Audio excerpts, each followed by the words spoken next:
Hello மக்களே, எல்லாரும் எப்படி இருக்கீங்க? இன்னைக்கு வந்து ஒரு 5 தாய் வார்த்தைகளை தமிழ்ல எப்படி பேசலாம்னு சொல்லிட்டு இந்த வீடியோல பார்க்கலாம் வாங்க. நம்பர் 1, நான். நான் அப்படின்னு சொல்றது வந்து பொம் அப்படின்னு சொல்லுவாங்க. பொலைட்டா வந்து பொம். சன் கூட சொல்லலாம், பட் காமனா யூஸ் பண்றது வந்து பொம். இப்போ வந்து நீ, அது வந்து எப்படி சொல்லுவாங்கன்னா குன் அப்படின்னு சொல்லுவாங்க. நீனா குன். ஓகே, மூணாவது வார்த்தை வந்து பிகன். பிகன் அப்படின்னா நண்பன் அர்த்தம். ஃப்ரெண்ட்ஸ் அப்படின்னு சொல்லுவாங்கல்ல, பிகன்னா நண்பன் அர்த்தம். நாலாவது வார்த்தை, இப்போ உங்களோட பெரிய பசங்க, பெரியவங்களை வந்து நீங்க ரெஸ்பெக்டா கூப்பிடணும் அப்படின்னா பி. பி அது பேருக்கு முன்னாடி வந்து பி ஆட் பண்ணிக்கணும் எல்லாத்துலயுமே. இப்போ ஒருத்தர் பேர் குமார்னா பி குமார், அந்த மாதிரி.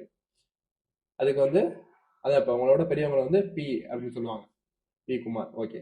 அஞ்சாவது வார்த்தை, உங்களோட சின்ன பசங்கிட்ட கான்வர்சேஷன் பண்ணணும் அப்படின்னா பேருக்கு முன்னாடி வந்து நங் ஆட் பண்ணுவாங்க. நங். இப்போ எக்ஸாம்பிள் அவர் பேர் குமார்னா நங் குமார் மா இனி, இங்க வா நங் குமார் மா இனி. ஓகே மக்களை, இதே மாதிரி டெய்லி 5 வார்த்தைகளை நம்ம வந்து தாய் வார்த்தைகளை தமிழை வந்து ஈஸியாக நான் சொல்லித்தரேன். என் சேனலை சப்ஸ்கிரைப் பண்ணி வச்சுக்கோங்க. பாய்.